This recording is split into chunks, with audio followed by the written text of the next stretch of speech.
میں نے آپ کے سامنے جو آیت کریمہ تلاوت کرنے کا شرف حاصل کیا، اس میں اللہ تبارک و تعالی ارشاد فرما رہا ہے کہ واللاتی یأتین الفاحشۃ من نسائکم، اور تمہاری عورتوں میں سے، تمہاری بیویوں میں سے جو عورتیں بدکاری کر لیں، بے حیائی کر لیں،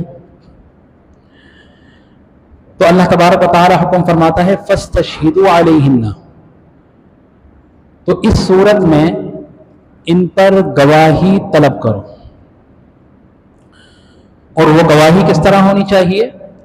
اربعۃ منکم، تم لوگوں میں سے 4 مردوں کی گواہی طلب کرو۔ فَإِن شَهِدُوا، پھر اگر وہ اس پر گواہ بن جائیں، گواہی آ جائے، فَأَمْسِكُوهُنَّ، تو پھر ان عورتوں کو بند کر دو، ان کو روکے رکھو۔ کہاں روکے رکھو؟ فی البیوت، گھروں میں، حتی یتوفاہن الموت، یہاں تک کہ جب تک ان پر موت طاری نہ ہو جائے یا ان پر موت نہ آ جائے، موت ان کو نہ آ لے۔ کیا کرنا ہے جب تک ان کو گھروں کے اندر روکے رکھنا ہے، بند کر کے رکھنا ہے۔ کس کے بعد؟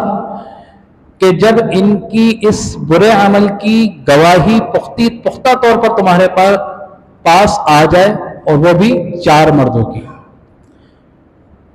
او یجعل اللہ لہن سبیلا، یا تو موت آ جائے ان پر جب تک، یا پھر اللہ تبارک و تعالی ان کے لیے کوئی راستہ نہ نکال دے۔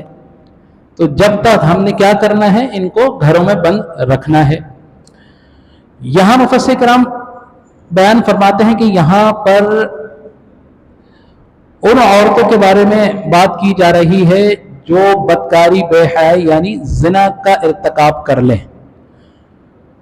لیکن جب یہ آیت کریمہ پڑھیں گے تو ذہنوں میں سوال پیدا ہوگا کہ بھائی زنا کا جو سزا ہے زنا کی، وہ تو سنسار کرنا ہے یا پھر سوکوڑے مارنا ہے۔ تو پھر یہ جو حکم دیا جا رہا ہے کہ گھروں کے اندر بند رکھ لو، تو میں آپ کو عرض کرتا چلوں کہ دیکھیں، جب کسی کو نشے کی لت پڑ جاتی ہے، کوئی نشہ ہی ہو نا، اور اس کو ایک دم آپ اس کے نشے کو روک دو تو نشہ نہ ملنے کی صورت میں مر جائے گا۔ تو حکمت کے طور پر تدابیر کی جاتی ہے۔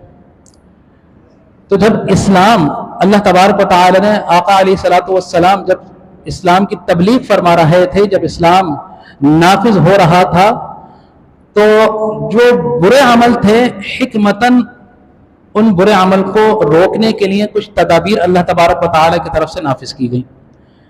مثال کے طور پر کہ آپ نے یہ آیت مبارکہ تو سنی ہوگی کہ یا ایھا الذین آمنوا لا تقربوا الصلاۃ وانتم سکارى، کہ اے ایمان والو نہ قریب جاؤ نماز کے، کہ کب؟ کہ جب تم نشے کی حالت میں ہو۔ تب یہ آیت مبارکہ پڑھیں تو یہ معلوم ہوگا کہ بھئی جب نماز کی حالت میں ہو یا نماز کا وقت قریب ہو تو اس وقت نشہ نہ کرو۔ اس کا مطلب کیا ہوا؟ کہ اس کے علاوہ نشہ کر سکتے ہیں۔ لیکن ہمیں یہ معلوم ہے کہ شراب قطعی طور پر حرام ہے، مسلمان اس کے قریب بھی نہیں جا سکتا، اس کی بو بھی نہیں سن سکتا، یہاں تک حکم ہے۔ تو معلوم یہ ہوا کہ حکمتاً اللہ تبارک و تعالی نے حکمت کے طور پر آہستہ آہستہ کچھ چیزوں کو روکا، اور پھر اس کے بعد اس کو حکم بھاری صادر کر کے ان کو ختم فرما دیا۔ تو یہ جو آیت مبارکہ جس میں ہم نے سنا کہ واللاتی یأتین الفاحشۃ من نسائکم فاستشہدوا علیہن اربعۃ منکم فإن شہدوا، یہ ابتدائی صورت ہے کہ جب رجم کا یا سنسار کا یا سو کوڑوں کا حکم اللہ تبارک و تعالی کی طرف سے نافذ نہیں کیا گیا تھا، یہ اس صورت کی ہے۔ اور اس کے بعد جب سورہ نور میں اللہ تبارک و تعالی نے 18ویں سپارے میں جب زنا کی حد مقرر فرما دی، اور پھر فرما دیا گیا کہ یا تو 100 کوڑے مارے جائیں یا پھر سنسار کر دیا جائے، تو اس کے بعد یہ آیت کا اس آیت کے حکم کا جو حکم ہے وہ منسوخ ہو گیا۔ وہ حکم منسوخ ہو گیا کیونکہ اب اس کا بھاری حکم ہے کہ اگر کوئی زنا کر جائے، اب 100 کوڑے مارنا